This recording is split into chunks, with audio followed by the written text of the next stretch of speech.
that the season ends on a high. What a season it's been. They've beaten Manchester City here, Arsenal here, almost beat Chelsea, and finished the season with a victory against Liverpool with a 14th goal of the season by Danny Graham. Swansea can celebrate and look forward to the future.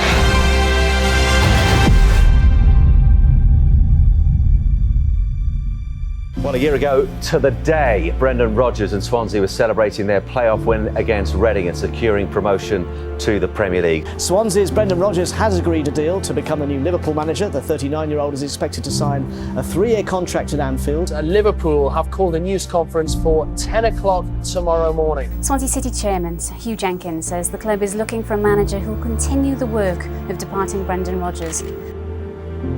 It was tough to see Brendan leaving, especially with the foundations he kept building after Roberto Sousa and all that, and it took us all to probably the next level, getting promoted to the Premier League and making us all probably better footballers and getting us ready for that. He built a squad to get into the Premier League, and first season we finished 11th and we wanted to move forward, and you know, no one begrudges Brendan for leaving. It was too good of an opportunity, but it was a bit of a strange one in the camp. I think with Brendan we had that close-knit, you know, family type squad, and obviously when he left, we, you know, look, at the end of the day, we were doing so well that, you know, it was inevitable that he was going to get chosen at some point to manage a bigger team, and he deserved it. It was tough for the team because obviously we'd embarked on a crazy journey that year, right, where everyone wrote us off, played unbelievable football, achieved so many things, survived with points to spare and stuff. So it was a great year, and we obviously just, you take it for granted that you're just going to continue that, right? That first season was brilliant with Brendan, and then he leaves, takes Joe Allen with him, another big part of the team, and we're like, there's always uncertainty, it's always what's going to happen next. But we always believed in what Hugh Jenkins and the board were doing, as they had been successful so far. And yeah, it was tough. We've seen it before with other managers, with other players, but ultimately we were in the Premier League and we were excited about the following season, whoever was going to take over. But yeah, it was a bit tough to take. Yeah. Obviously, people become a little bit unsettled and don't know where we're going, but luckily the club had a plan.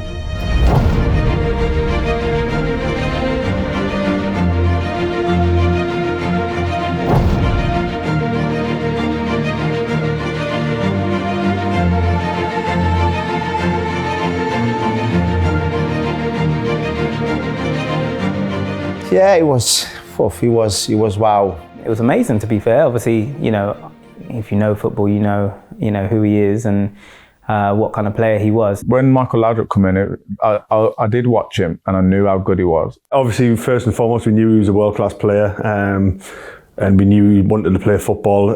Swansea always had this brand and DNA way of playing the games. Michael is big name in football. He achieved so much as a player. As a Barca fan, I always followed him all my career, and he was one of my idols. So we're all like, wow, this is not happening. So obviously he arrives and you see this guy you used to follow as a kid, and then he's your manager, and the first impression is you're nervous. You know, you don't know what to say to him. But you know, he came in and straight away showed his personality, how relaxed, how classy, chill he was, and yeah, it was great to have him. Just the complete opposite of Brendan. So Brendan would sit and talk for us for like an hour, like one-on-one, and then Michael Laudrup you'd never speak to him. Like he wasn't. Yeah, I think he was more shy than anything else, but you didn't get to the feel of like who he was, or he wasn't interested in what you was about. It was just, we just played and trained. So at first it was a bit strange. We went from one extreme to the other, and it took a while. I know that obviously like results helped and performances helped, but it took a while for us to kind of figure him out and just see that he's a good guy. But he's not overly warm, or he doesn't open himself up to you at all. But he was good, and we all had a good relationship, and he was actually really free, had a good sense of humour. Once you got to know him, he was a good guy to play for. It was amazing for him to come in. Obviously, we didn't know what the style of play that he would want us to play, and it was exactly the same style, and I love the fact that because he played football, how he spoke to us is exactly how he would play. So, he'd coach us a certain way and then just say, look, up top, you do whatever you need to do. I can't coach you that way. And for flair players, that's a dream to hear that. So he came in and he was softly spoken. Never really shouted or anything like that. Just wanted you to make sure you did your job. And we done. I think we done really well. Someone that's been in the game and done all he's done, when they speak from a position of knowledge. So you have to take things on board that they say. He was, in terms of his coaching style towards Brendan's, I'd say it was different ends of the spectrum, different how they did things, but they both got positive performance from it. Brendan was a lot more intense. He'd want you to be on it and stuff like that.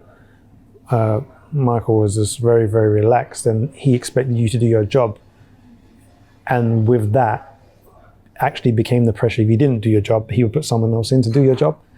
So it was like a nice pressure, but it weren't too much like on your case. It was more of, look, I can't tell you what to do, but you know what to do, so go and do it. And if you don't, then I'll find someone else that will do it. And I think a lot of people thrived in that. What was it about Swansea that made you want to come here? I asked myself that question in the beginning, but then, of course, I made a lot of research. I talked to some people over here, to Peter Schmeichel, to Jan Mulby. I said, what can you say? And they both said the same. It is a club, a team with a certain philosophy of play, will suit you very well. After Roberto Martinez, Brendan, Rodgers. So it's not a big club, but it's a club who wants to play football, to keep the ball. And then I said, okay. I've been in Spain, where I played a lot. I never been here as a player. Now I can be in the Premiership as a manager. So let's go for it. Now, I had one story that soon after he came in, he underlined his desire to win a trophy by saying, it's difficult, realistically we're not going to win the Premier League, but it's quite easy to win 7 games or so and you can win a trophy. Do you remember that? I do remember, because I know he had history in Spain with Getafe, I believe, that he did exactly the same. And it's true, when you think about it, it's only a few games to win a trophy, but the difficult thing is past rounds, and then the next opponent is going to be harder, but he did say that, and I think that made everyone in the squad believe that we'll give it a go. Yeah, he did say that, and we all was looking at each other like, is this guy, like it's not that easy to do that. But he did say it, and it was, I suppose, him coming from his footballing background and what he'd been doing, coming into the league fresh, he could see the path of how to do that. And we probably couldn't, because it was always, one of the so-called bigger boys that would win the cups. So it was quite fresh, really, that he wanted to go and try and win the cup. And obviously, we every year we'd always try our best. But it was kind of that. I do remember him saying that, and the belief of like, oh, yeah, actually, you only have to win a certain amount of games. It's not that difficult. He was quite realistic with where we were as a team, and I think the way that we were playing at the time, and I think a lot of the teams in the Premier League at the time, the bigger teams, they weren't really on form. So I think he saw that as not a gateway, but something that we could put ourselves into and try and achieve of winning a cup. So I think he had the view of us going there and being able to to win a bit of silverware. And I said that from experience. Of course, as a player, I played in the big clubs, as I said, where we were always competing for winning in the championship. It's not possible with smaller teams. It was not possible in Spain with Getafe, with Mallorca. It's not possible with Swansea in the Premiership. But in the Cups, you can do something, because it's only 5 or 6 games you have to do well. And I tried it with Getafe. We did not win the final, but we went there, beating some big clubs. And I said, it is a possibility. And here, you don't have 1 cup, you have 2 cups. That's the League Cup and the FA. So let's give it a chance if we can. But of course, important is, because they told me in the club when I arrived, Michael, the most important thing is to keep up in the Premiership. Even 4th from the bottom, but we have to keep there. And Well, in the end, we arrived, I think, 9th or 10th, so it was much better than 4 from above. Yeah, 4 from above. Yeah, by far the best player I've trained with. Yeah, he joined in quite a lot, and you could see in the small-sided games, the small boxes, possession games, you could tell he was on a different level as a player. Yeah, well, he used to train every day, and he was like one of the. I always used to say he could still play for us, for Swansea, if we just like put some people around him that could run. He couldn't run very well, but he was like really good, and he knew he was good. And he used to join in every single day. Yeah, honestly, I try and explain it to people, and it doesn't make sense because not that he couldn't move, but you know, we're all quicker than him. But I mean, he was just like 10 steps ahead of us, you know, in his brain. So he'd do stuff, and we just stop and just stop clapping. Like we're just looking at each other, like, oh, what's happening here? He'd tell us to do stuff, and we just had to say, look, Gaffer, you know, we're not on your level, you know. So just let us be. But no, he was he was incredible in training. Take it past players and just chip the goalie like it was just normal. But here we are. I remember Carl Bartley like absolutely smashing him one time in training. He'd megs everyone all the time. He was really good, and I think he used to get frustrated because he would be like he would say do this, and then someone would try and do it and couldn't do it, and he was like, it's not that, it's this, and he'd do it perfect, like some long range pass, and then he was like, why? It's like, well, none of us can do that, Gaffer. Like only you can do it still. But he was a good player, and he knew it, and he put training sessions on that made him look good as well.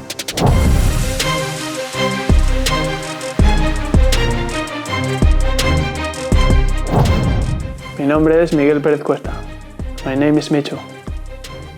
Of course, you have to look at the money.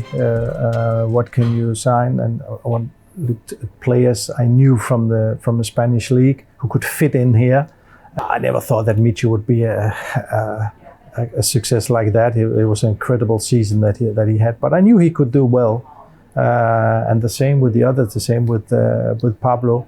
But I think Michu had an impact on the squad, on the team, on the city that year. That was incredible. Michu was just, you know, one of those guys unique. You know, you don't find many Michus, you know, where he's one of those guys that comes to the club, you know, again, humble, just, you know, very chilled outside the pitch, crazy on the pitch.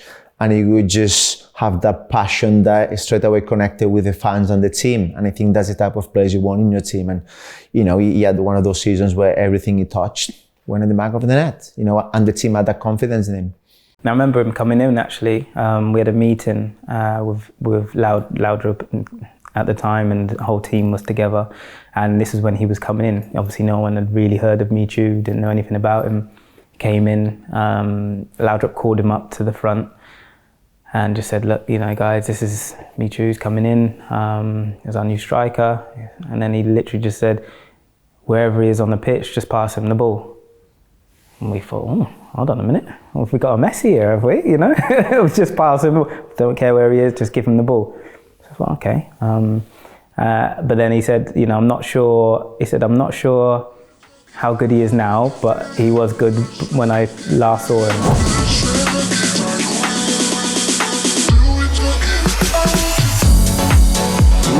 Routledge looking really sprightly. Good ball through to Nathan Dyer into the box. Bricks and Michu shoots. He scored! What a start for Swansea City! Leaves him for dead. Routledge still going. Threads it through to Michu. Oh, what a goal! A second one from Michu.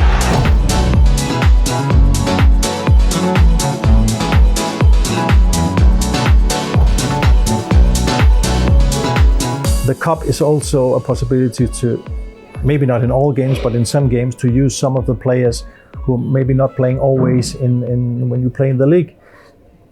It's impossible when you have 24, 25 players that everybody can be happy and playing, but you have to try to keep the highest number of players in alert. In alert, I mean sometimes playing. And that is one of the possibilities to do it, make some changes. Like when you're a second goalkeeper, then you're always waiting for the opportunities to play, to show that what you are capable of. And I didn't have so much opportunities in the first season. So obviously the cup game. And I remember Michael Laudrup, he was saying it's very important for him, the cup, and he want to go as far as possible, and he always put a strong team in these games. Usually you see a lot of Premier League teams, then they play the fringe players, or they play a team or players that don't play so often. But he always put a strong team in because he wanted to achieve something and go as far as possible. And that gave me a good feeling, because like this also, I was playing with the majority of the first team players for a few games, and that get me into the team also a bit different, rather than playing always with the players who are not playing. So that was all, everything was positive at that time for me. And obviously I wanted to go as far as possible to get as many games as possible for myself. It's important that first win, because if you lose that, it's over then. So, it's a make it or break it then. So, again, you just mentioned players. I know Danny Graham was a big part of the team, probably wasn't as much as I started as others. I remember pinching a goal off Luke Moore. It was on the line and I chested it in. Danny Graham did everything right. Wiseman from a defensive point of view in the right place at the right time. Here's Rangel to the ball and on the right side. Towards the back post looking for Luke Moore. Heads it across goal and it's checked it in from Danny Graham from about 2 yards out. The easiest goal he will ever score. Swansea 1, Barnsley 0. But yeah, listen, them types of games, you just want to make sure you get through and there's no potential banana skin in the tie. And Luke Moore, you mentioned exactly the same. He wasn't as started, so to bring those players into the team in a cup competition and do so well, it told us all how deep the squad was. Yeah, I think the first goal is massive in them games, and luckily we got the first goal in that game and we got through to the next round.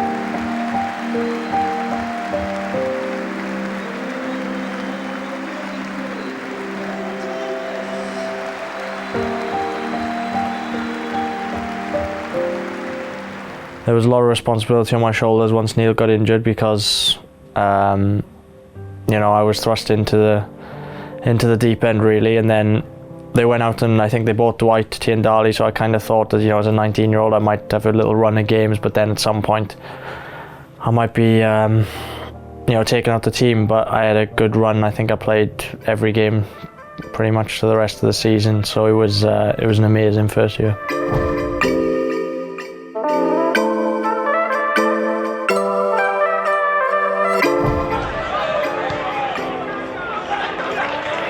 But that's a decent ball by Davis to Routledge, just outside the penalty area. Routledge just checks back, gives it infield to Michu with a shot, and Michu has given Swansea the lead.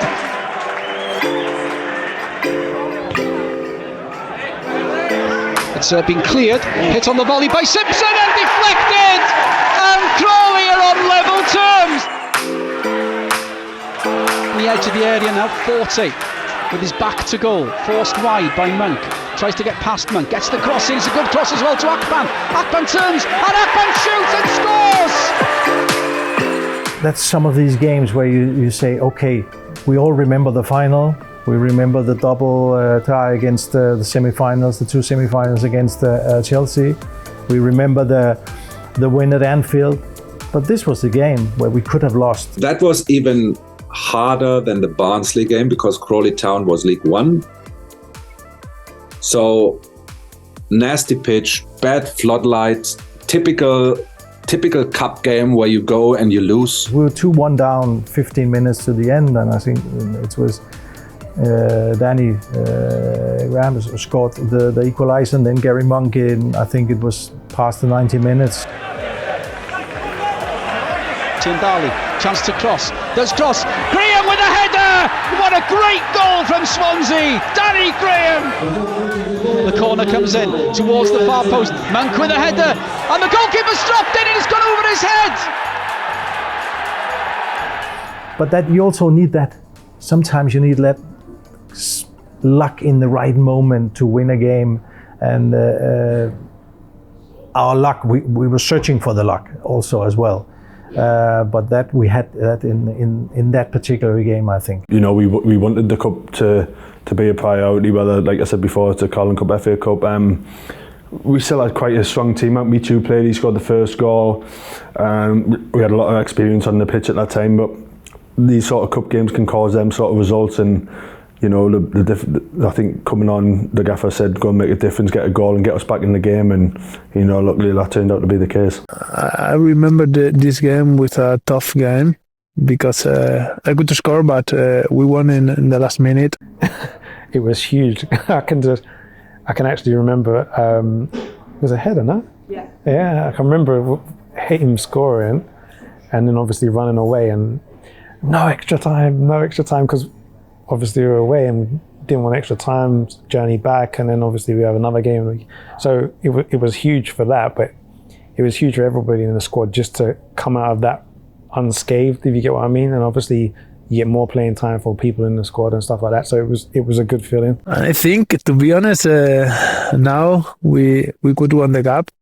I remember this game that's the toughest, because we won in the last minute, and I remember that the crowd in Crawley was so hard for us. I was mega happy when I saw Gary Monk's header, and it was a very bizarre header. I remember it was kind of a strange situation, but when that goal went in, I thought like, oh bless, we are off that pitch and we are one round further. So that was a big relief.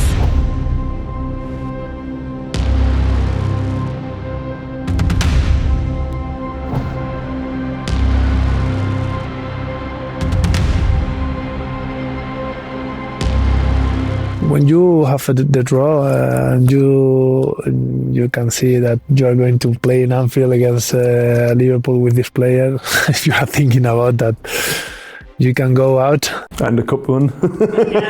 No, listen, we were going into that. Like, you want to play. You've got to beat the best teams in the competition to have any chance of winning. Of course, you do. Well, that was a game where you said, here we can only surprise.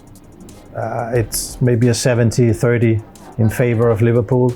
It's Liverpool, and they play at home. I remember the speech Laudrup had to the team prior to the game, and he said, just take away the fact that it's Liverpool, just see them, they have red shirts on, and enjoy the game. Incredible atmosphere when the people sign in this stadium, and you are in the pitch, you feel that it's gonna be a tough game. I think we just went there with total belief. I think we were playing so good at the time, and you know, we were just confident in our abilities and the way that we played football.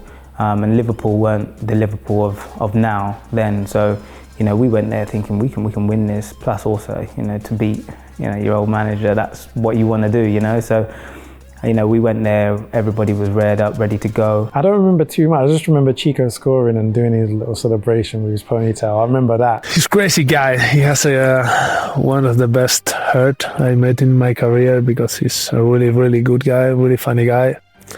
He scored a header, I remember, and he was crazy in the celebration because he's a crazy guy, but it's really, really funny and really good person.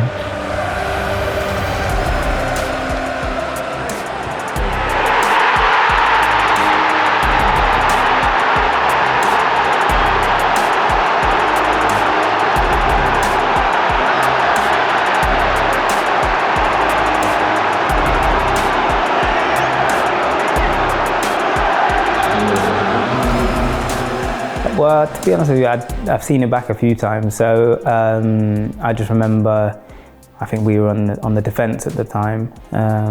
We won a few headers and it broke. And then I just remember about 4 of us just sprinting down the other end of the pitch. I think we were unbelievable at counter-attack at that time as well, with the free movement that we had and the pace. And I just remember just saying to myself, right, just go. So I ran as fast as I could, and luckily it fell to me, and it was a nice tap in for me. I'm sure it was at the Kop end as well. At the Kop end, yeah, I think it was. But yeah, it was a good counter-attacking goal. Of the penalty box. Gerrard floats it to the far post. Shelby back across, cleared off the line. Still not cleared by the Swans defence. Tiendali steps in. It was Ashley Williams who got her off the line. It's Key who's sliced the clearance. Shelby and Richards jump for it. Richards helps it clear, actually to the middle of the, just outside the box, to a central area. Swansea playing a bit of head tennis. They may break here. Richards and send Hernandez away. They got three players. Swansea or forward. Hernandez into the penalty area. Dyer scores! It's a second for Swansea City. What a counter-attack! Hernandez showed so cool an approach as he broke into the box. We all expected him to shoot, but he laid it on a plate for Dyer to score an open goal. But then Chico scored, fantastic header, and we were also 2-0 up, and then I think Suarez came on and scored. Gerrard will swing it in for the left-hand side. It's a header, it's 2-1, it's Suarez. Gerrard and Suarez have combined to give Liverpool hope. I think Brendan thought it's going to get easier for them. But then he realized after the 2-0 that he had to change something to maybe change the momentum to their side. But we were very together at that time. I had that feeling that the team believed that we can win here. I think it speaks volumes when they have to bring in, the bigger name players. That's when they know that they're under the caution. They need to look good. So bringing on their players, they needed to do that. But I think at that time we were already into the swing of things, and I don't think there was any stopping us at that time.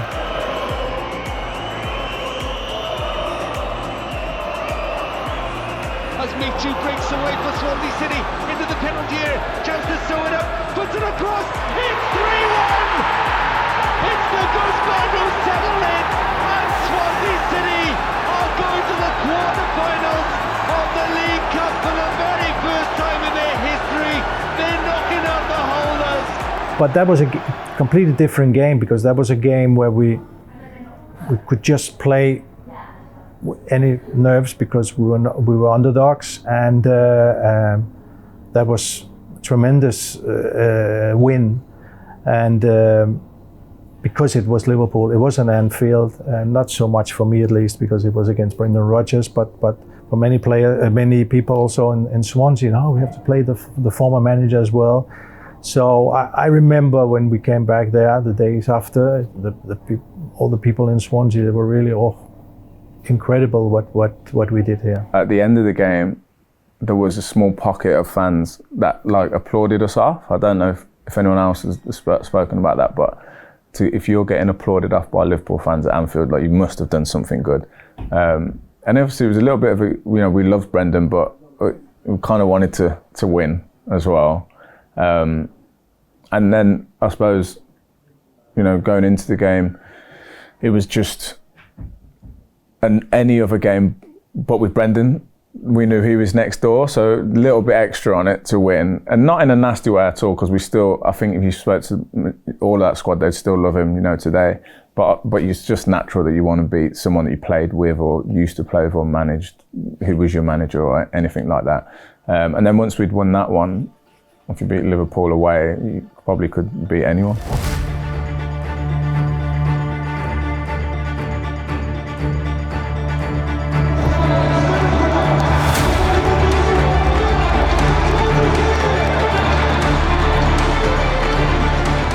I think at that moment we did not think so much about we were in the last 8, more the fact that just beaten, as I just said, Liverpool at Anfield. I think that was the most important thing. To be honest, I didn't think at that time that we can go to the final. I always took one game after another because I was always happy to play another game, if that makes sense. So after we passed Liverpool and we drew Middlesbrough at home, I thought we have to pass this now. Now we are in the quarterfinals against Middlesbrough in our own stadium. We have to pass that. I remember a tough game as well, but when we see the draw, we met Middlesbrough at home. I think the people in the changing room was starting to create that we have a really good chance. We were playing a little bit arrogant, and we were not playing to our best. And it took us, that was hard work to win against them. I remember that was a really tough game, even if we played at home. And I mean, you go from Anfield, underdog, and then suddenly you play Middlesbrough from Championship at home in a quarterfinal, and people say, "Oh, that game we have to win," eh? And it was a tough game. And as you said, I think it was in the last 10 minutes from a corner, I think, or something like that, own goal. Scrappy game. If anything, Middlesbrough were the better team, to be perfectly honest, on the night. Lucky to get through, but again, in cup competitions, you need a bit of luck to go on and win the competition, and we certainly got that. Seb Hines scored an own goal from a corner, so thanks to Seb, we ended up getting through that round.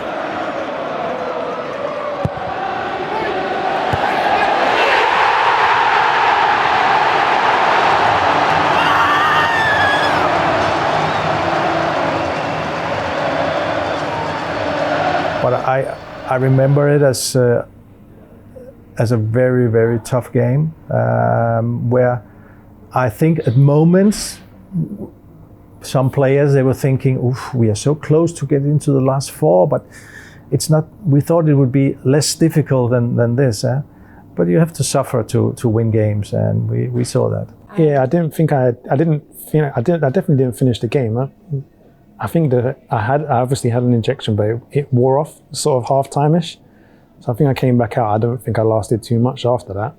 But yeah, obviously we're in the quarterfinals, right? One, you want to play, and two, everybody wants to progress. So you just do what you have to do. I don't remember it being a memorable game, but evidently it was enough to win and progress again. You sort of get to them latter stages, and there's a bit of a feeling, can we go on and actually do this? So yeah, I think that was probably the one game where you beat Liverpool away and then you play Middlesbrough at home, and it's a completely different game. But yeah, we were lucky to get through.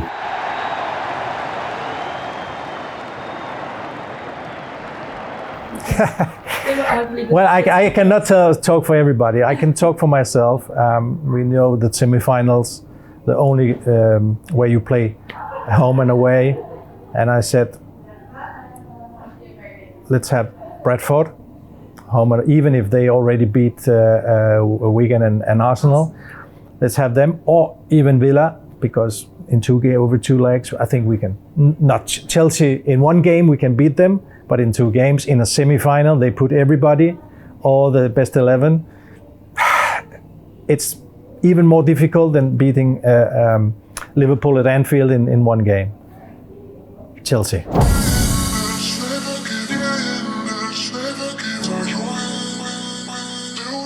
There was a sense of, wished it was another team, so then it would have been, in our heads, an easier progress to the final. But nonetheless, again, going off of the back of beating, Liverpool and the bigger teams, I thought that we went there with great confidence, great pride. Well, I remember the draw. I remember sitting and watching it, and then it was obviously Villa, Bradford, and Chelsea. And my mentality was, let's get Villa or Bradford to get a day out. Which kind of took my eyes off the prize a little bit, because at that point I'm like, let's just get to Wembley and see what happens. I remember after the game, after the Boros game at home that we won, when Hasselbaink picked the ball, Chelsea. I remember Gary Mon in the training ground the day before, he said, warming up, Hasselbaink killed the dream. If you get to a League Cup semi-final, you can't be anything but excited, and there's no point in fearing them sort of games. Yes, Chelsea are a world-class team, but again, the pressure's on them, and everyone expects Chelsea to roll us over and go to Wembley and probably pick up the cup, but we kind of used that to our advantage. It was sort of, everyone played with the shackles off, there was no pressure going into the game. It was the toughest one, but at that point I thought, we were just that confident that we could beat anyone. We're doing well in the league, as I say. In the cup, it's like, okay, 180 minutes, 2 legs, goes to Stamford Bridge, trying to concede many, so then you have a chance at home. Straight away I was fuming, because I was like, that's the hardest one. And I remember my agent saying straight away, couldn't be any better, because if you win this, you're probably favourites to then win the whole thing. And then from that moment on, in my head, I was like, okay, we've got like one more obstacle, real big tough obstacle to get past, which was going to be difficult over 2 legs. But if we do get there, we're almost there. Like we've already done the hard bit. So going into the Chelsea game, especially the first leg away, it was like, okay, just keep yourself in a position to bring them back to Liberty, because we knew at the Liberty we could beat anyone. To be honest, I think that game we were in a good period, I can remember, but it was always one of them where it was kind of like a free hit, really. It was Chelsea away. It was obviously a very tough game, so we were hoping to get any sort of result, but we were playing well, and once we got ahead, we felt pretty confident. The first Michael Laudrup, he told me that he's going to stick with me for the cup and he's not going to change the goalkeeper. That was very good feeling for me, because you see it a lot that once it goes to the semi-finals, then they change to the first choice goalkeeper again. And but I didn't think in this really. But then he came towards me and he said, like, you're going to stay in the goal, I'm going to stick with you. And that was very pleasing to know. When we met in the players in the changing room, we said, okay, we're going to play with Chelsea. It's a really difficult team, a top team with Rafa Benitez as a coach and players, top players, then Hazard.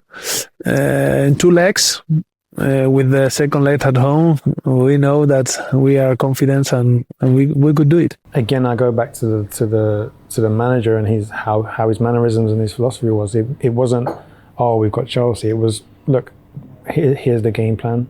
This is what we're going to do, and it's up to you to carry it out.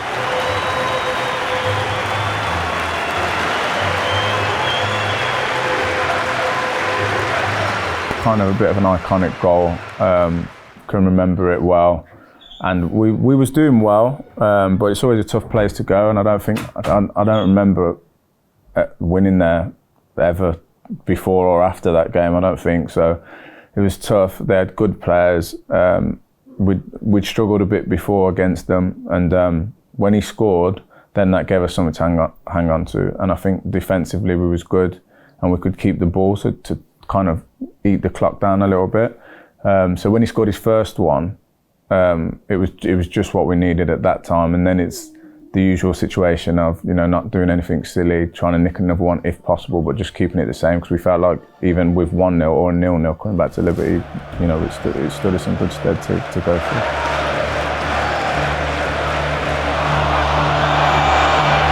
They give the ball away, Michu now, and the penalty area. He scored! Swansea City have the lead, and it's the marksman Michu who's put them ahead against the European champions at Stamford Bridge. We were pressing so high, and Ivanovic could a mistake. I have a really good chance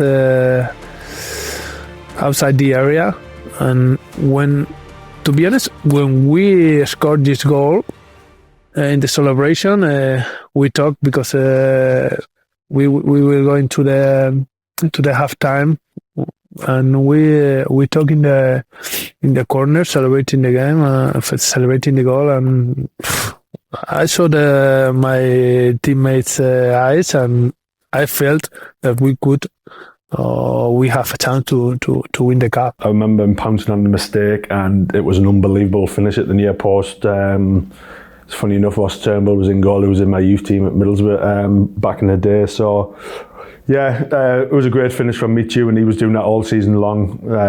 He was brilliant for the football club that season. Whenever you score, it's always a settling of nerves, you know, to get that kind of first blood, so to speak. You know, it was amazing for us. Just to calm us down a little bit. We knew that obviously they'd apply pressure on top of that, but having a 1-0 lead, you know, it's kind of in your hands now. And the way we were playing football, I was confident that we could definitely come away with something in that game. I was excited, probably a little bit angry, a bit of every bit of emotion really, and you know, to come on for 10 minutes in any game is hard, let alone it be the League Cup semi-final. So, you know, it was just, hopefully it was one of them, if, you know, defend from the front, close down, and if we do get a chance, and I get that chance, hopefully put it away, and it couldn't have worked out better in that short space of time I was on the field. Board saying 3 minutes of added time left to play. Denver bar's been booked. Oh, back pass, Graham could be on here. Danny Graham, chance of Swansea second. He scored! Swansea City will take a 2-0 lead to the Liberty Stadium against the champions of Europe. Graham, the substitute, has seized on another Chelsea error and has buried it into an empty net. What a scoreline at Stamford Bridge. Chelsea 0, Swansea City 2. Jackpot. I knew the keeper was racing out as well, because I was I was walking that way and the keeper there, I could see him, so I knew if I got that touch around him, then, you know, I'd be able to score. And, you know, it was a great feeling to score at Stamford Bridge in the League Cup semi-final, and, you know, win the game as well. Right in front of the fans. Right in front of the fans, yeah, who went berserk. We had a good following down there, so, you know, it was a great result for them as well as it was for us. Danny's one was huge. Danny's one basically gave us not the buffer, but, you know, a bit more comfort, because obviously one can be erased pretty, just one mistake, one bit of brilliance. Danny's one gave us a buffer.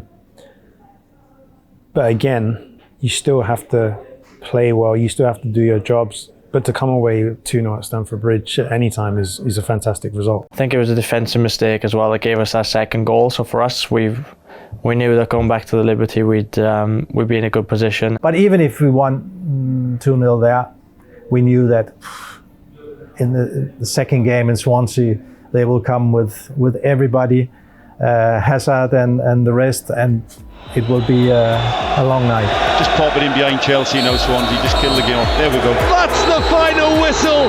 The boos will be music to the ears of those Swansea City players.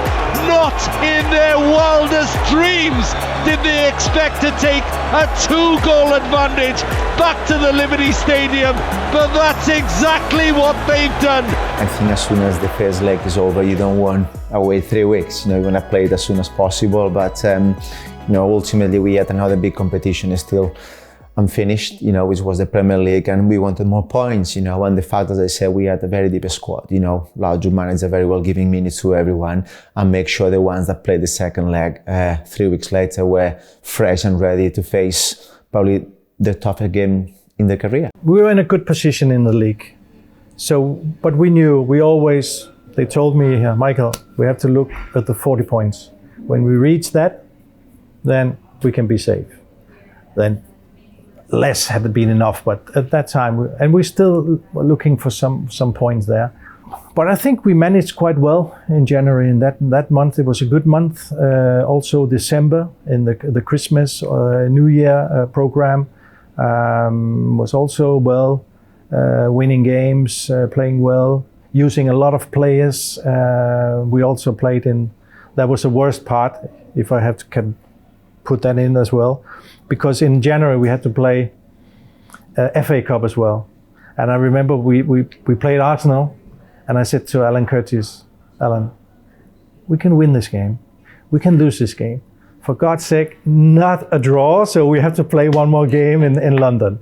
And we were 2-1 down, and in the last minute we score the equalizer, and I was watching Alan and said, oh no, one more game in that January, in that month. And we went up there, I think we lost 1-0 because we changed 8 players because you could not play on all 3 horses. And I said, we are in second leg in the semi-final. We still need points in the league. We have to do it in this way, even if it was a big game playing against Arsenal. We were doing great in the league, and everybody felt in the city that it's a good chance to win a trophy and 100 years for the club. So I remember it was difficult to concentrate in the Premier League games. Yeah, slightly. Yeah, I think that because I'm sure we had a dip in form at that time in the league. So we were trying to get back on form with that, but we were doing so well in the cup as well. So it was hard to refocus going back again and trying to kind of continue in the league position. But I mean, the cup games are, something different. It's the atmosphere and just leading up to it. It's just, you just know it's a cup game rather than a league game. It wasn't so much. It was the difficulty of that. It was more of the background noise around it. Little old Swansea, one step away from the final, this and that. So there was all the noise around it. But again, you're in the process of game after game after game. I think we had a lot of changes in the rotation leading up to the second leg, which obviously culminated in the fact that we did lose quite heavily that day. I did give a penalty away, so yeah, not great memories at Anfield for that one. But yeah, obviously there was a lot of noise around it, but again, we had to do our job on the day. Michu signed a 1-year contract extension on the day of the game. How vital was he for us that season? That was one of the best seasons, one of the most enjoyable players to work with, I think, to watch. So many people now come up to me and say, they always talk about, remember Michu. So no one's forgot him.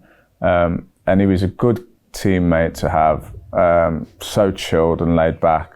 And what a football player he was. And it was only this morning that I had to do my best 11 I played with and put him up front, because he was just, he had that season that was just, he just had different kind of qualities than we'd seen a lot in the Premier League. Oh, Mitchell was just, one of those guys unique. You don't find many Mitchells, where he's one of those guys that comes to the club, again, humble, just, very chilled outside the pitch, crazy on the pitch.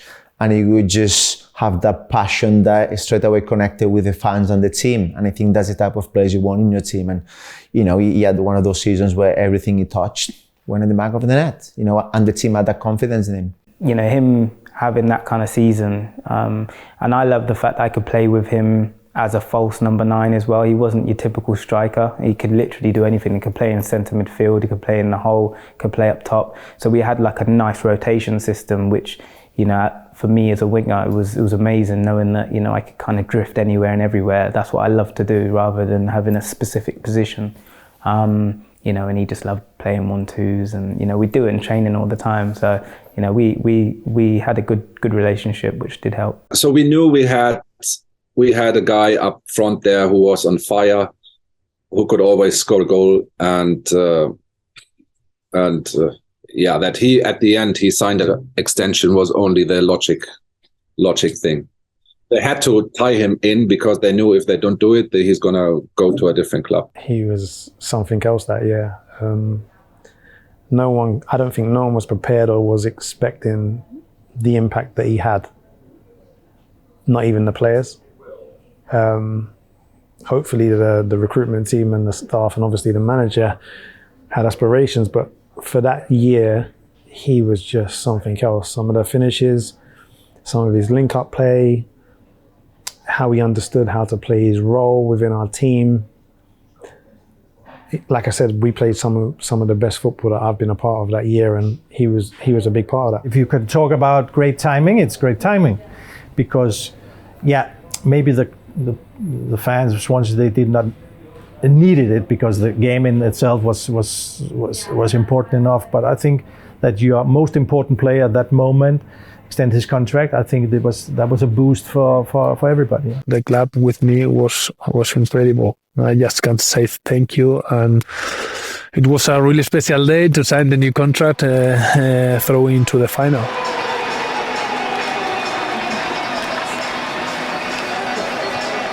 Such a weird place to be, where you feel like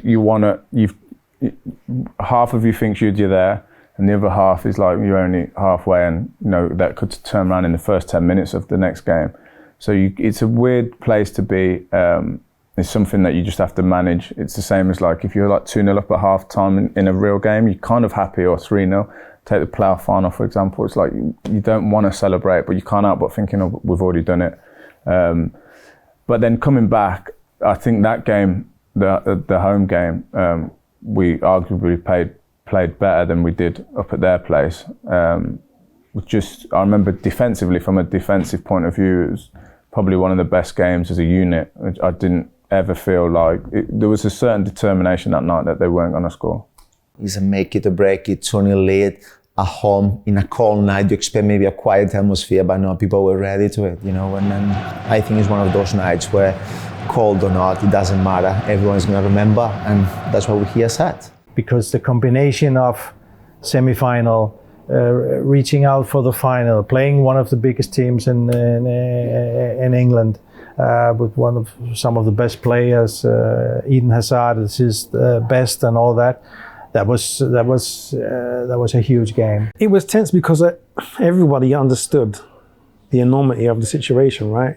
I mean, we're literally 90 minutes away from something incomprehensible in our minds, right?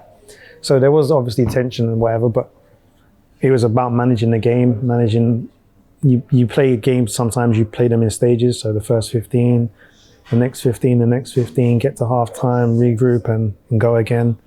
And I think we did that quite well. We managed the game well that evening because we knew what was gonna come at us. We knew what Chelsea were gonna throw at us. It was how we could deal with the emotional side of it, the tactical side of it, and obviously the physical. It would be difficult against Chelsea, and in this semi-final, the second leg, everybody did in the pitch all that it was inside, and for us with the draw, nil-nil. The last minutes, I enjoyed really the last 10 minutes. We see, okay, we're in the final.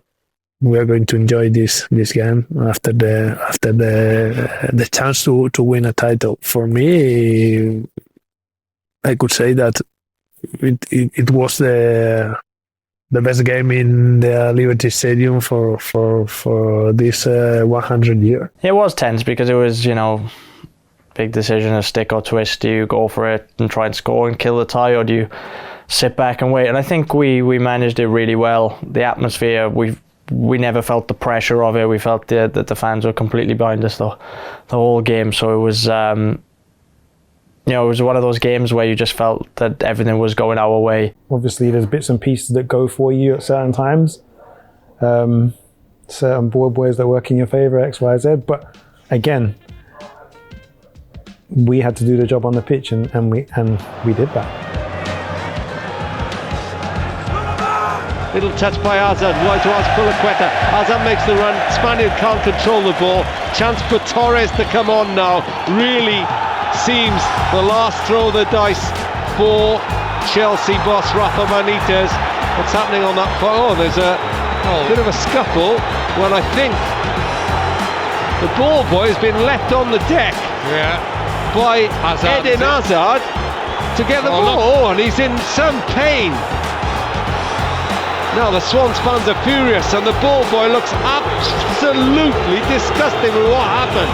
Hazard clearly felt there was he had to get involved, and the ball boy is still down on the deck injured. I've never seen that in my life.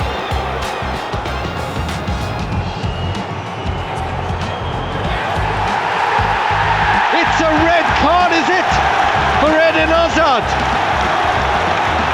It is, it's a red card for Eden Hazard. Nothing. It never happened. To be honest with you, the only part I remember of it is he's on being laid down sort of towards the ball, and obviously Eden was trying to grab the ball and then knock the ball out of his grasp and whatever. But yeah, Charlie with the ball. I don't know. I thought that he'd kicked him. So then, obviously, I wanted to go and see what was going on up there. I didn't expect him to be sent. I didn't even put it like the 2 and 2 together. That if he had have kicked him, that you'd get sent off. But then when they went down to 10 men, then we knew that we was in an even stronger position, and that was the time you start to think like we're probably there. In a game where you want everything as slow as possible, you want to manage the game, so it was a case of the ball goes to the ball boy and you're telling him to slow down, to take it easy, to not rush. And look, it was probably a bit silly what happened at the time, but look, in the game of football we were playing against 10 men going forward, so it definitely made things a lot easier for us. I remember that I was talking with Peter Cech because he was the keeper in this game, and he told me they are going to put off Hazard because he did something. We don't know what's happened to Real, but he told me he's going to be sent off. He did make it easy, of course he did. 2-0 up, 10 minutes to go, 10 men against 11. We look at each other and say, look, just keep the ball a little bit, and we don't need to really make any risk, play, down the sides and make them run, draw fouls, and that was exactly it. It started from Charlie Morgan, obviously, causing that, and then after I think the whole team realized, this is nearly done now, so let's do those 10 minutes as well as we can. But still, 10 minutes. If they score 1-0 in the 82nd minute, you still have to play 8 plus extra, and it's enough. Well, look at the World Cup final, Exactly. Argentina already won, and then in 90 seconds, Mbappé scores 2 goals. So we were all up there because we were only 10 plus minutes away from going to the final. So it was first after I saw it, when I saw it on the telly, what happens, and yeah, it was not very nice to watch. But again, in a moment like that, but I think that Hazard, it was him. He apologized after, and I don't think anybody got hurt now. Again, sometimes emotions in football, they obviously want to get back into the game. We obviously want to, slow the game down and keep it as tight as possible, but we owe Charlie a drink.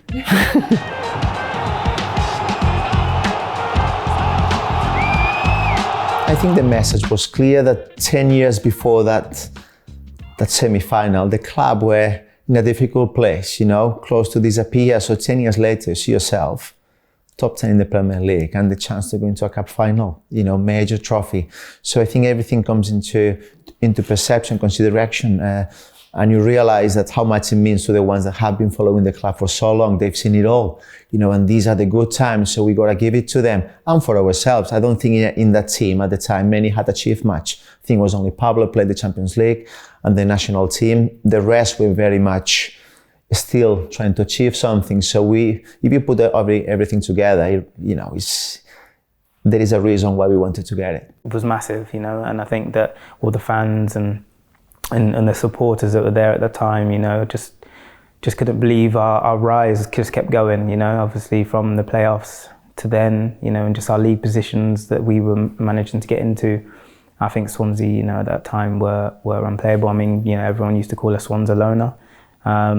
And that's why we were so confident. I think the way that we played and the way that we functioned as a team, we were doing that against Arsenal, and they were regarded as the passing team of that era. So I knew that it meant a lot to the fans, and it meant a lot to us. To having to be able to play at Wembley again was amazing, and I just hope to score.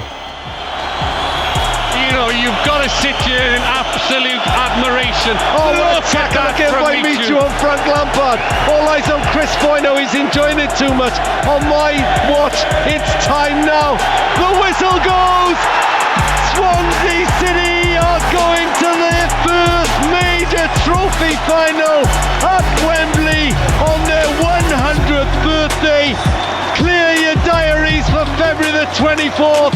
The Swans are going to the Capital One Cup final. They've humbled, they've shamed the European champions. They did the damage at Stamford Bridge through Michu and Danny Graham. And tonight, they've just held it without a problem. They've coasted, and they'll meet Bradford City in the final. And they've pushed open a door to Europe. What a night for the Swans.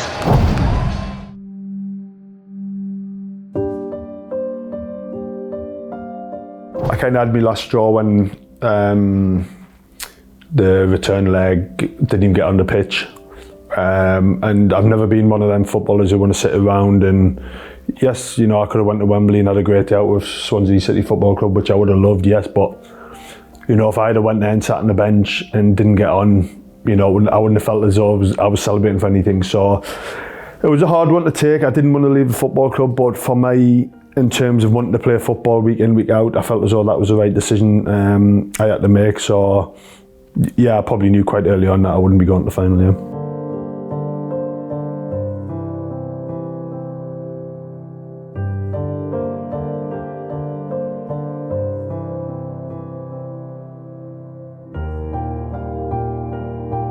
I think if you see afterwards, I don't know if anyone noticed, but the boys are all celebrating on the pitch and I didn't get on. I just walked down into the tunnel and sat in the change room, and that wasn't out of I wasn't being disrespectful to the players or the fans. It was, you know, I felt as though I didn't contribute on that night, so I didn't deserve to be out there celebrating, if that makes sense. So, you know, that's just who I am as a person. So I went inside and chilled out, and then, but I did end up going on the night out afterwards, so it doesn't really make sense. So even though you'd played 3 games, you'd scored in all 3 of them, because you hadn't contributed on that day? Yeah, straight down the tunnel, yeah. Oh, back pass, Graham could be on here. Danny Graham, chances Swansea second. He scored! Swansea City will take a 2-0 lead. Nothing changed, no.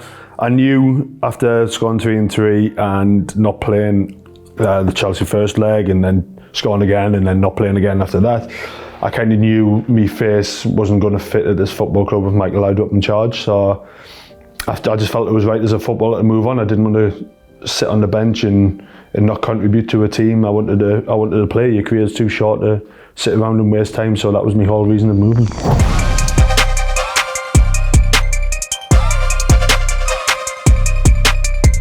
We were talking about it, and as I was saying, it's incredible. We reached out for the final for the first time. We beat Liverpool at Anfield. We beat Chelsea over 2 legs. And now it's a failure if we don't win the final. Why? Because we're playing a team from League Two.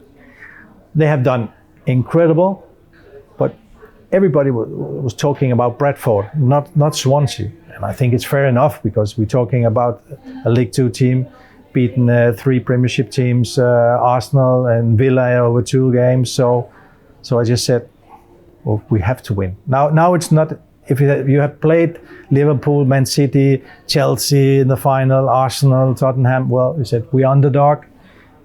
Let's go for it, but we can only do our best. But here, no one said we have to win. It was a bit strange. It was strange. It was. I think we were a little bit scared, to be honest with you, because, you know, you're playing Bradford and everyone's, oh, you should win this, you should win this. I'm like, yeah, but you never know. And I felt that if they had come out the way that I thought they were going to do, it would have made it a lot more harder. But it helped being on such a massive pitch. The way that we play football, you know, it was once we, you know, got our rhythm, you're not touching us at the end of the day. It felt different, you know, especially in the semi-final against Chelsea with the underdogs, but we were very much aware that Bradford had already beaten big clubs, you know, Arsenal, Aston Villa, so it wasn't going to be easy. Different style. We knew they had a 4-4-2 formation, not much passing, more direct, and they had a fantastic fan base like us, so you could see the Bradford fans from the start, like the Swans fans, were up for it. It come with a different kind of pressure. It really honestly did, because if you look at it realistically, it should be like one of the best moments going into a final. But the build-up made it so apprehensive, as in, like, you've got so much to lose here. You've got so much to lose. And inside, we felt it, but we was never allowed to get to that stage, if you get what I mean. So even, I remember, like, I can actually remember now, actually picturing, we was on the coach on the way to the stadium, and I was on the phone to my dad. And I remember him saying, like, there's no prizes for losers. I can still remember him saying that now, actually, which obviously gives me a little smile on my face, but he's right. And yeah, again, it was one of them ones where we was almost on a hiding to nothing, but the way we managed the game and that we played the game, I think we took the stress out of it for not only us, but all the fans there and the fans watching. So it was a great day. Something that you dream about as a child, and then you know it's a cup final, and we knew we had a real good chance of winning it. So then you're starting to think about, as captain, lifting the trophy. There's not many people that can say they've done that or even be in a position to be close to it. So walking out the tunnel, as you said, friends and family there, all Swans fans there, just an extremely proud moment. And what was nice about that is that team, we all got on so well. So we was all so tight. It was just, I don't know, it was a good day. Obviously, we went up so early in the game and we was comfortable for the whole game. So what it allowed us to do was actually take in the surroundings a little bit and kind of enjoy the day instead of being it being so intense that you're kind of wrapped up in the game. This game was a little bit different where you was a bit detached from it and you could enjoy what was actually happening, which was winning a major trophy. And everybody have the pressure or feel the pressure in this moment. Okay, if you are going out against Liverpool or against Chelsea, everybody said, okay, it's normal. But when we met Bradford in the final, we felt the pressure. When we were in the bus going to Wembley, with the Spaniards, because we were playing cards, we said, okay, we must win. Now we must win. The whole week building up to that game, I was as sick as a dog. I really was. I was. I wasn't good. I even remember after the game, obviously we're all celebrating, and I was shivering. I had to go inside because I was shivering. I was really, really bad. So it was pretty much adrenaline that got me through the game. I wasn't good. I can't remember any game in my career where I had a adrenaline. It was going out of my ears everywhere. It was like I was like in a tunnel going for the preparation of the game. That was amazing. That was amazing. Everything went like in slow motion kind of thing in the preparation. It was my first final as well, big final. So yeah, it was amazing. It was amazing. It's always nerves after a game. I think the moment you step on the pitch, those nerves go. You don't even notice the stands anymore. It's all about the pitch, the green, and your role in the team. And that was exactly the second final. It was about composure, about doing your job properly. You know, we did a lot of homework on Bradford, and we knew the two main threads were the strikers, Nahki Wells, and the tall guy, I can't remember his name, Branson or something like that.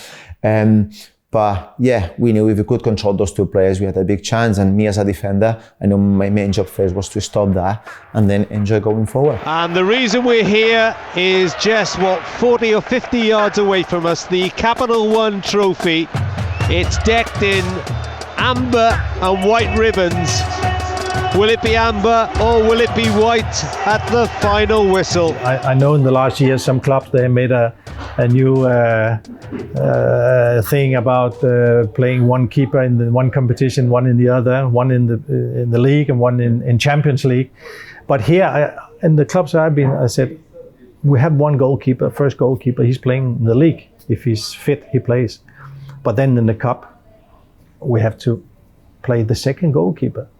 I did it in Getafe where we reached the final, and I also did it in Swansea. In the first games, no problem, but the further you go, and then when you reach the final, you can see, of course, the first goalkeeper, he wants to play. But I think Gerhard, he deserved to play all the games. You cannot say, okay, now you played from the first round to the semi-final. Oh, please sit out there, because no, he had to play all the games, and I think that was fair. I played for many clubs in Germany as well, and you know when this is a one-time chance in your life, and with that kind of feeling, I also went into the final. I knew this is the game, and this will be your last chance to win a trophy. Yeah, there was a good crew of us. I think I used all my allocation for that game, but it was a special day. Yeah, I had loads, yeah, and it's funny, everyone's like, oh yeah, I'm going to be here, I'm going to be there, have a look at me. You know, I'm looking, you just see a sea of people. I'm like, did you not see me waving? No. But yeah, I had loads of people come down, obviously my wife and her family, my family, mum and dad, friends, you know, everybody was there in full force, so it was amazing, and the atmosphere was just incredible, just to see that amount of people there. was wild, yeah. The Swansea City class of 2013 looking to write themselves into the club history books. I was so pleased with the performance, but because we, from the first second to the last moment, were completely 100% in control of the game. Not in one moment I had a feeling, oof, not even in the first 5 minutes. We took the ball, we had the ball the whole time, and when we scored the first goal, I said to Alan, we won. No, Michael, we won. Cleared away by Key. Swansea haven't got it fully clear. They will now, though. Lovely ball from De Guzman to send Routledge down the middle. Routledge attacking. Michu's on his left. This is Michu. Head to the penalty area. Michu shoots. It's safe, but Dyer has fallen up. It's first blood to Swansea City in the League Cup final. Nathan Dyer runs all the way towards Michael Laudrup. The Swans are celebrating. Swansea City 1, Bradford City 0. Oh, it was amazing. I really wanted to score when we played at Wembley in the playoff final. And that was something I was desperate to do, and I didn't manage to do it. To score in then was, yeah, I mean, I remember turning and running all the way down the other end to our fans, you know, so to be able to say you scored at Wembley is incredible. Not many people get to, play at Wembley for a start, and to score, it was amazing. I mean, to be honest with you, even the way we started the game and I can't remember ever touching the ball for the first few minutes. So we started the game and we set our mark out straight away. But as soon as we got that first goal, it was almost like, okay, let's just do our job. And as soon as we did that, it was almost like utopia. The goal was a Nathan Dyer tap in. Oh, lovely ball. Thread through to Michu into the penalty area. Shoot! 2-0! Michu! You just knew when it fell to him, he would not miss. He's buried it into the bottom corner. He does what he does best. Well, I remember Ben celebrating with me. He was my roomie. He's a really good friend, so we could spoke all the season. And when we scored, I scored the second one, we felt we were the championship. Will Matu get time to take the goal kick? He doesn't. It's been another dominant first half at Wembley by Swansea City. They took a grip on the game against Reading in the Championship playoff final. They've taken a firmer hold on this one with goals from Nathan Dyer and who else? Inevitably, Michu. Swansea City in total control at half-time. They are within sight of their first major trophy. Half-time at Wembley. Swansea City 2, Bradford City 0.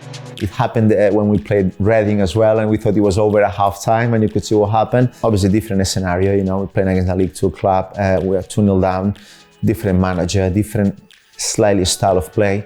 But with Laudrup, we never thought of shooting back. He was always trying to score as many as we can, because we knew we had the players for that.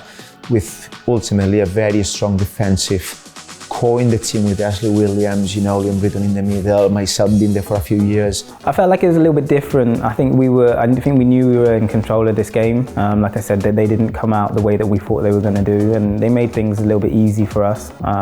Being able to pass and knock it around and kind of drift into any positions we wanted to. So that's when we kind of started to have a little bit of fun and probably do things that we wouldn't have done in our other matches.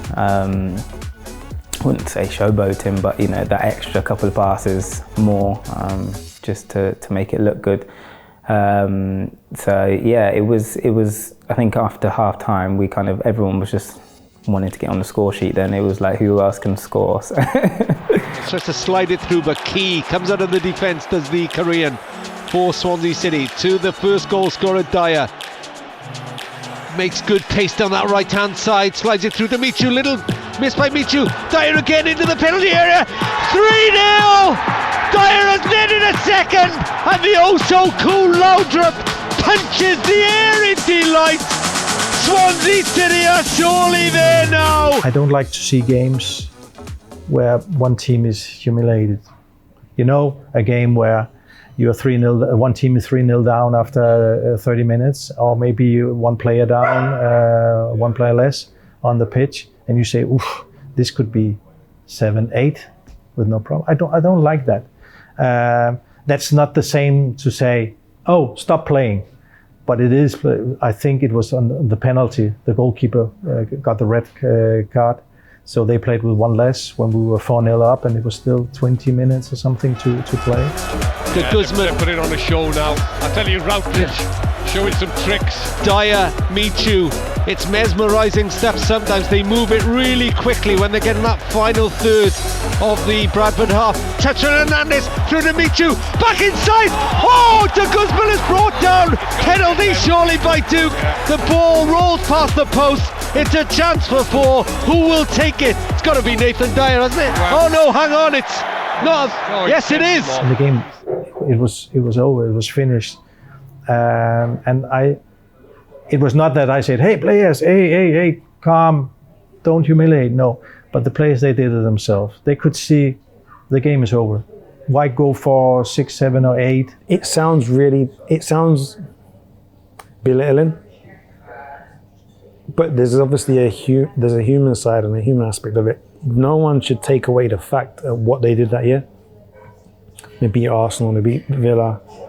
They had an unbelievable run, and you think of what they did that year and what they achieved. So to be at a game at probably the biggest game of their lives, to be in a situation where, you know, we've all been in it before. Like we spoke before, we lost in the build up to the second leg of the Chelsea game. We lost 5-0 at Anfield, and we've all been on the back of them, and it's not really nice. So there's a human element to it. I'm not going to say obviously we down tools and stuff like that, but we did what we did. Now then, this is interesting. Swansea's first penalty this season. It looks to me as if De Guzman and Dyer are arguing about who should take it.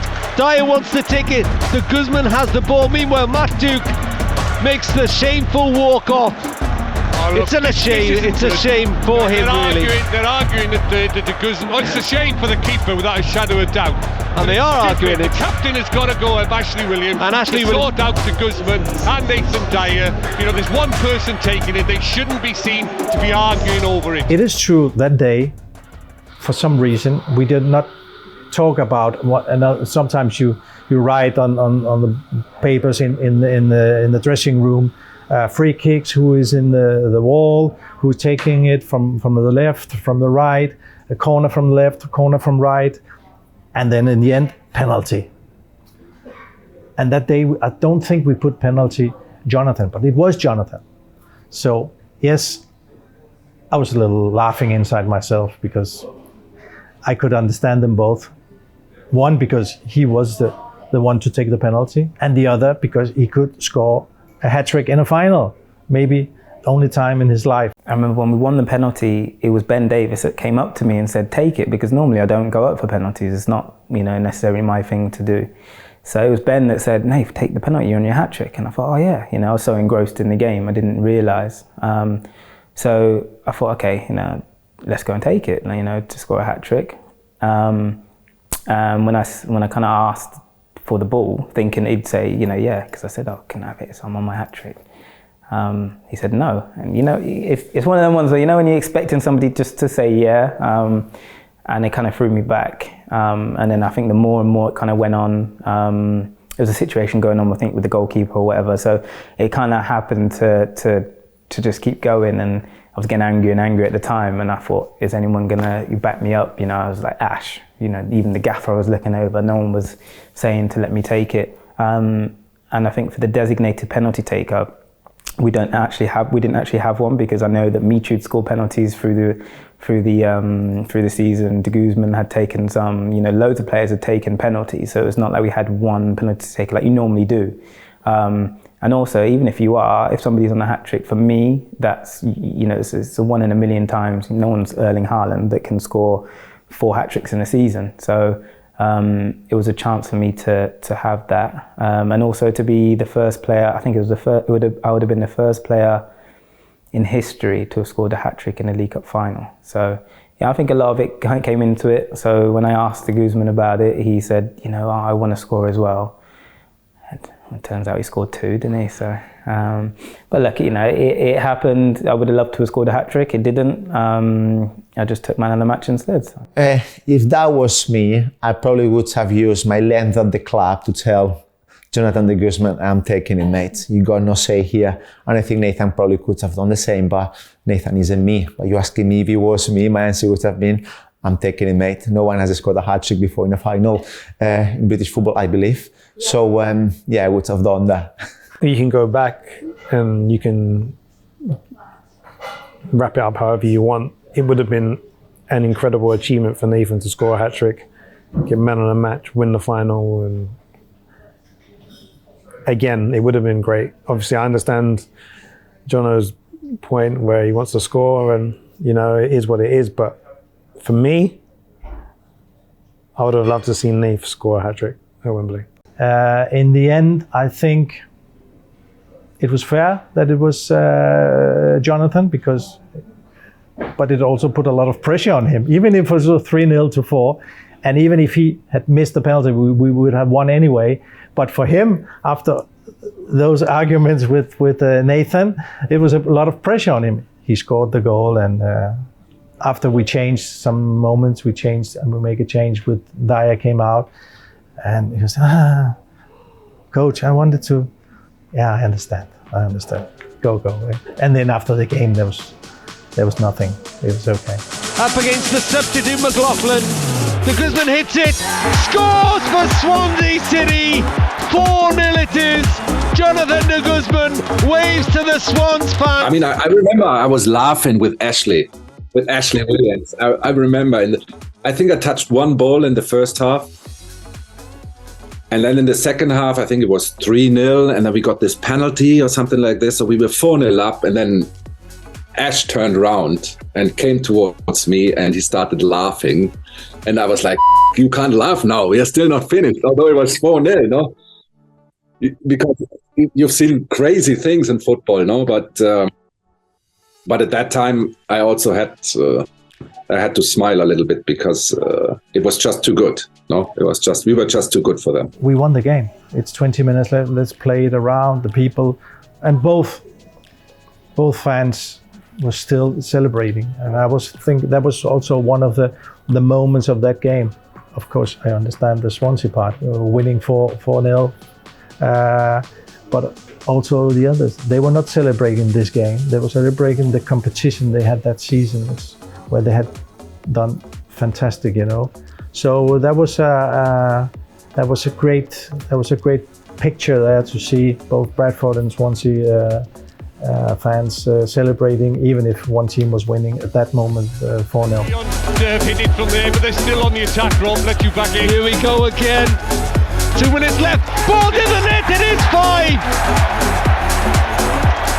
It's 5 for Swansea City, and it's Jonathan de Guzman who steps into the 6-yard box and pokes it in from close range. His second, Swansea City's 5th. For me, I was always having the dream to play in the Premier League. That was always my dream because, as a child, I was dreaming this because I love English football and I love the atmosphere there. So that was always a dream of mine. But of course, who can imagine that you win a major trophy with a team like Swansea? No. Honestly, no. But, you know, the club was on such an upward trajectory. You look back and you think, well, why would it not be possible? Why should it not be possible? I mean, you described it at the beginning of the interview where, you know, you might not win the league because that might be one step too far, but in a cup competition, in a one-off game, we can beat anybody. So why shouldn't we actually have aspirations to try and win a trophy? And the fact that we actually achieved that, and in the manner that we did, just spoke volumes of the club, the players, the staff, and the city as a whole at that time. No, not really. I didn't think that I'd be, you know, lifting a trophy at Wembley as captain of a team. And even going through, you know, all the phases of my life up to that point, I didn't really imagine it. You kind of dream about it or think about it, but it wasn't something like on the to-do list. So it was like a nice bonus, really, to be honest, if I'm being honest, because there's plenty of players that were better than me and ended their career and not won any silverware. So I was lucky to, as you say, to do the bus tours around Swansea and, walk the stairs and lift a trophy and well, two. And just grateful really of those opportunities, and just nice that I got to do it with such a good fan base and such a good group of staff and teammates. I'm going to be honest now, because it's of course it's difficult to win a trophy, but for the top teams as well, Liverpool, City, okay, they have money to win trophies every year, but it will be difficult even for them. When I signed on Swansea, I couldn't imagine that. The first years impossible, but we did it, and I remember this night was really long. Yeah. No, that's what I said. I mean, I genuinely just grew up wanting just to play football. That was all my thought process was. It's never titles or silverware or individual titles. It was just more, I just wanted to play good football. I wanted to be in a team that played the way that I saw how football should be played, and that was here. I came here, I was on loan at Sheffield actually, and we played Swansea. I remember I was in the tunnel and had a few words with Roberto at the time, and he said that he'd think that I'd fit in really well here. Didn't really know much about Swansea because obviously they just came up from League One.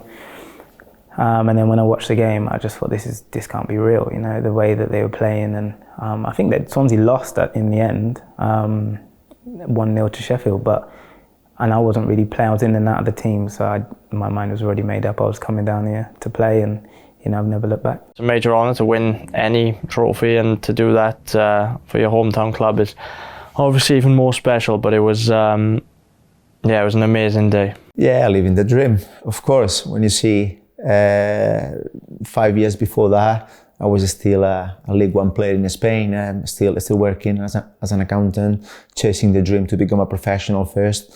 To come here, and I remember Roberto telling me in 4 years this club is going to be in the Premier League.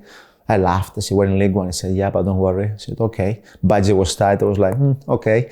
And then it happened. And then a year later, after promotion, as you say, achieving that much, I was pinching myself, of course, but I think that's what makes dreams come true special, because you're chasing it, you work hard for it, and it happened. So I think that's an example that if you believe and you work hard for it, you can do it. I know you need luck and others around you to do it, but yeah, Swansea as a whole city, club, team, they all believe in the same thing, and we achieved it.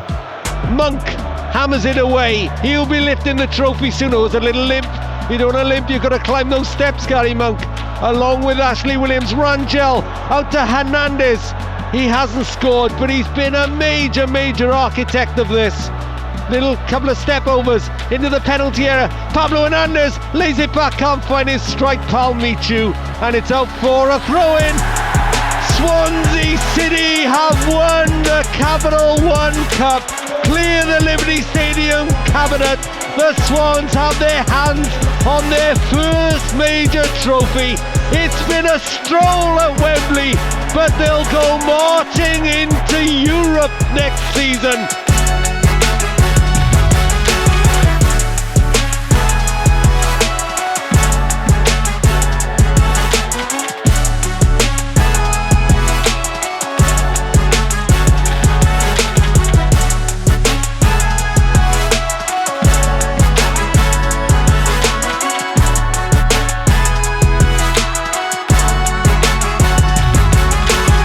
I remember after the final, and with the celebration on the pitch, and we went up the stand and we took the trophy.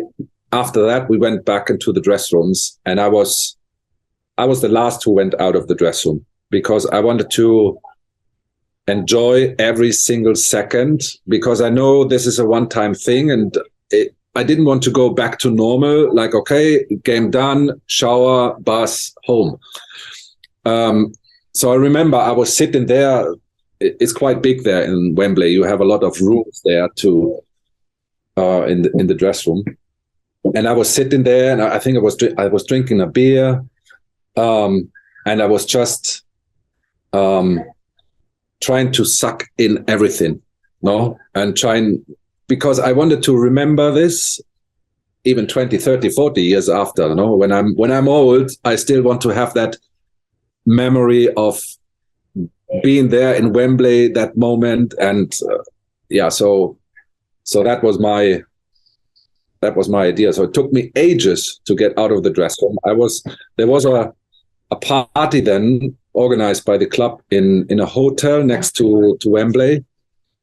And I think I was the last who went there. They were already, the players, they were all there already. And I came last, and I enjoyed even the walk from the stadium to the hotel. It was phenomenal. Yeah, it was phenomenal.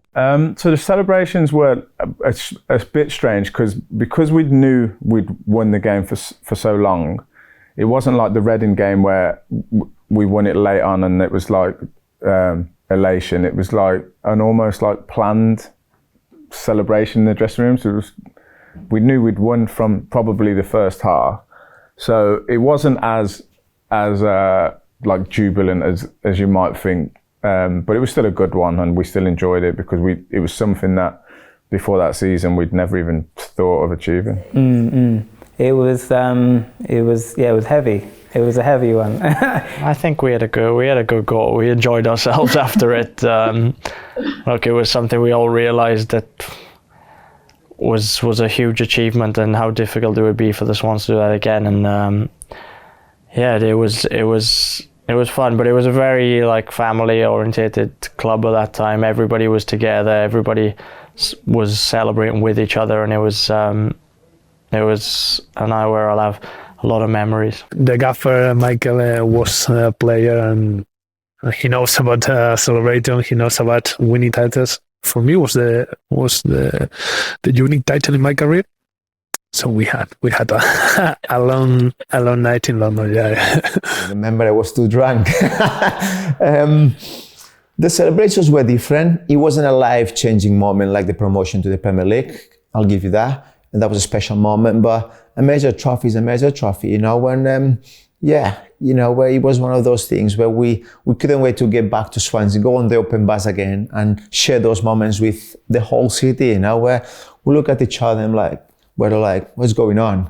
How can we achieve that much? But again, it's all down to recruitment, hard work, and how good of a place Swansea was at the time. You have to understand when you're in the moment, right? So you have to actually take what you've actually done and understand what you've done. I don't think any of us did at the actual moment, because it's just like I said, you just game after game after game, and you have a game in 6 days and back to the league and blah blah blah. But it was great. I still remember actually holding the trophy, bringing it to the fans. I remember, was it Chico? We all jumped over Chico. We squashed him at the bottom of a pile, and he couldn't. Yeah, with his flag when he was doing the ole and stuff. So it was just a great time for everybody. I remember after the game, we shaved our sports scientist's hair off. I remember. Really? Yeah. In the changing room. So he came out of that looking good. But yeah, it was just a great time.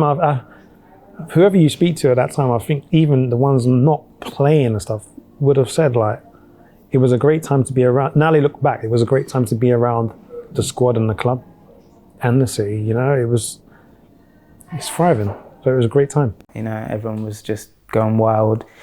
I think just your emotions took over then, and we all got on the bus back, and had our little parade tour, and everyone was just so happy. It was nice to see how united again that we made the city. Everyone came out again in force, and to be able to say that we've won League Cup, it's wild. And if you run through the list of winners, we stand out. You see Swansea and Man United and Chelsea and all those teams. So the celebrations were wild. I won't go into it. It's brilliant for the fans. It's a major cup, and everyone's still on a high.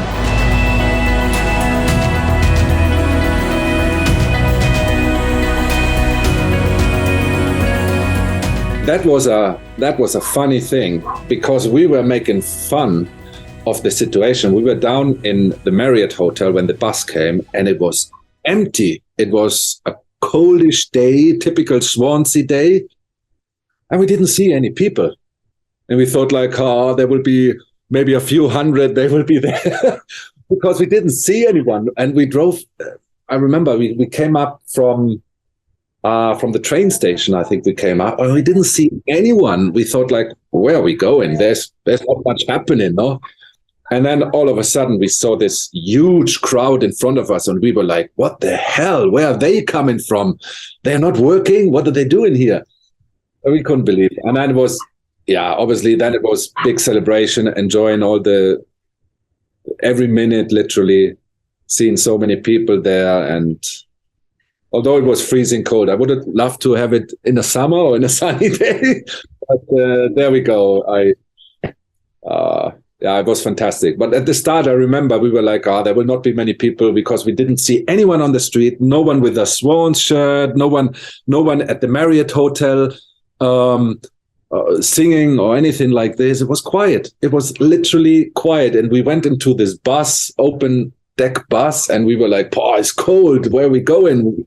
There's not many people. And then we turned into that St. Helens Road, and then it was like, it was amazing. There's a difference when you win something for the first time, and this was for the first time of a club where we came back.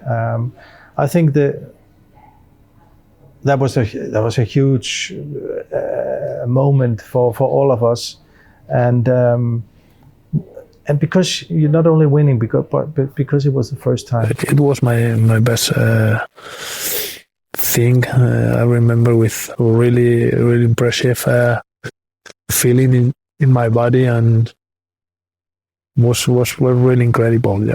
Yeah, it was wild. It was wild. it was that was a very surreal moment as well, because I remember having a picture with my mum, with the trophy, and then obviously we did the tour around the city on the bus. And the streets, there was no pavement. There was no pavement. It was crazy. It was amazing. It was amazing. It showed you what it meant to everybody. It wasn't just us or the football club. It was the whole city. So like the whole city was at that point was one, and we was all going in the same direction. We were always trying to achieve the same thing, and thankfully enough, we actually brought a trophy back. When you reach something for the first time, it gives a completely special feeling, and that we had that day after the final here, when we came back to Swansea. It was really incredible.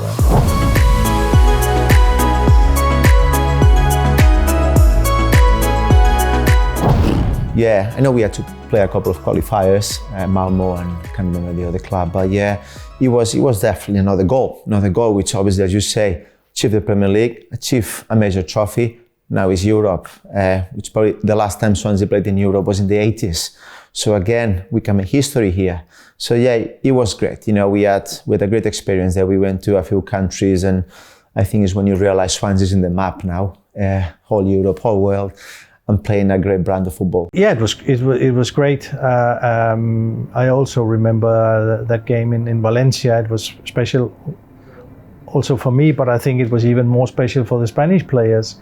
I remember that Angel was very important, because he came to Swansea from lower league, lower rank in Spain, and suddenly for him to play in Valencia against Valencia was big. And I remember that I named him captain for that game. So he was captain in Europe for that game, and it was fantastic. Even if I remember they had a red card in the first half. We played much better than them, 3-0 something. Yeah.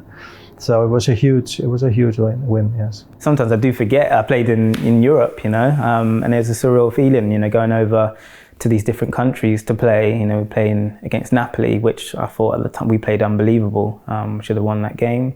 Valencia, and the football that we played as well. It wasn't just we went there just to make up the numbers. We played really well and done really well. It was difficult with the games on the days it was, especially then playing in the league games, it was quite fatiguing, and then you had the cup games in between that as well. So I can kind of see where teams and managers do complain about it, because it's quite late on in the week. But yeah, to be able to say you played in Europa League, to play at certain stadiums, again is amazing. Look, it's a nice thing to obviously play in Europe and stuff, but it was more of a nicer thing to do it with the group that we had. And in fact, looking back, we should have went further than we did. I think we should have beat Napoli.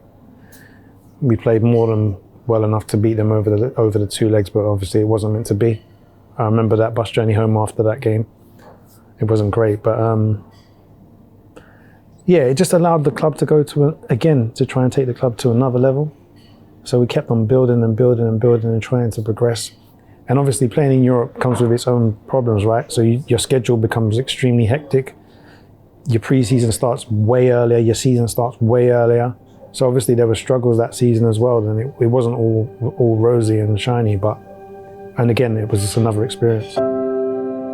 Where do you think winning the League Cup ranks in your career? In my career, it's a very, very, it's a second. It's a second. I don't think that anything can beat the playoff final, purely just for the fact that, you know, where Swansea came from, and then to achieve the ultimate, just to play in the Premier League and to stay there for so many years. I think that was that's one of the best achievements that this city's had.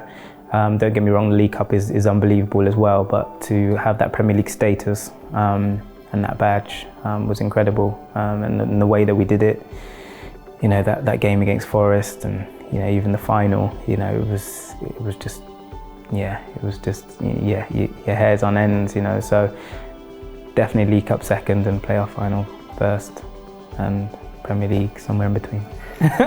gotta be top two. You know, I think getting promoted to Premier League is number 1, League Cup is number 2, and after that I'd say probably Valencia away in the Europa League. It's probably my 3rd one because of what it meant as a Spanish player going back to my home country. I couldn't reach even 2nd division football, so to go back as a Premier League player and Europa League and beating Valencia, big club 3-0, being captain, obviously was also special. So yeah, great memories. Oh, it's a top. It's the biggest achievement I have in my career. I mean, I had some milestones, during my career, and certainly I had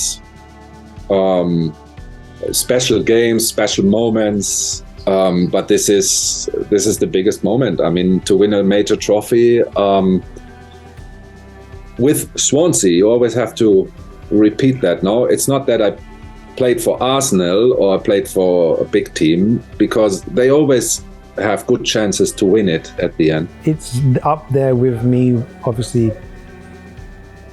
That I dice with that and getting promoted with Crystal Palace.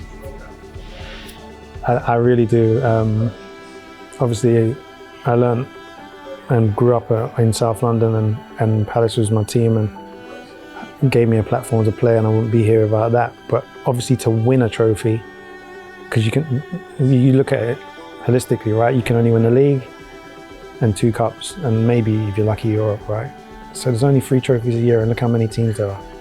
So to win that, and to win with the squad and for the city that obviously gave me a platform to play and share so much with, was just, for me, I can't decide between the 2. I always say to my friends that one of the best stadiums I played in UK was Liverpool away, because of the crowd. But if I just can say one game, I just always say Wembley in the final. We won the trophy with all the crowd. For me, it was the worst feeling in my career. The top game. It's true. I won 5 league titles in Spain with Barcelona and Madrid. Yes, I won the Champions League. Yes, I won the Italian league. Yes, I won the Dutch league. But that was with Barcelona, Real Madrid, Juventus and Ajax. And all favourites to win something in a season. Here with Swansea, and not only winning, but winning and on the way beating the Liverpool on Anfield and Chelsea over 2 games. I think that made this, and very important to remember, first major trophy for this club ever. And who knows when the next one will be. And I think that is important. If you win a cup if you win a FA Cup or League Cup with Liverpool or Man United or Chelsea, yeah, it's one more to the room. It's nice, but yeah, we put them together with all the others. But this one will be remembered. That's why we're sitting here talking about the 10-year anniversary for this trophy, and that's why for me it will always remain something special in my career as a player and as a coach. To the Bolen on the right side, towards the back post, looking for Luke Moore, heads it across goal, and it's checked in! The corner comes in towards the far post, Monk with a header, and the goalkeeper's dropped in and it's gone over his head! As Michu breaks away for Swansea City into the penalty area, chance to sew it up, puts it across, it's 3-1!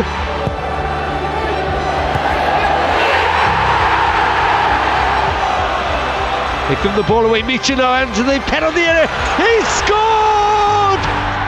Swansea City have won the Capital One Cup. Clear the Liberty Stadium cabinet. The Swans have their hands on their first major trophy after a 5-star display at the home of English football.